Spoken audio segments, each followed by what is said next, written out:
Un pericoloso inseguimento in autostrada per 30 km, quindi gli agenti riescono a fermare l'uomo alla guida, senza patente e contromano. Tutto inizia quando verso le 3 della notte una pattuglia della Polstrada vede una Renault Clio nera che, dall'area di servizio Limenella, nella zona di Padova Ovest, si mette sulla 4 contromano e a forte velocità. Inizia così l'inseguimento, con l'auto in fuga che poco dopo inverte la marcia e si pone nella direzione corretta. Nel frattempo, dai controlli, emerge che alla guida della Clio c'è un 32enne italiano senza patente. Inoltre l'auto era già stata sottoposta a fermo amministrativo.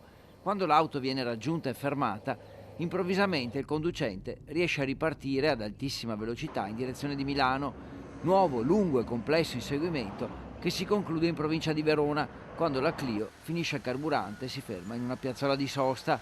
Ma non è finita davvero, perché il conducente, nel disperato tentativo di fuggire, esce dal finestrino destro e cerca di scavalcare il guardrail, ma viene bloccato in tempo dagli agenti, tra l'altro prima di scivolare nello strapiombo ai bordi della strada.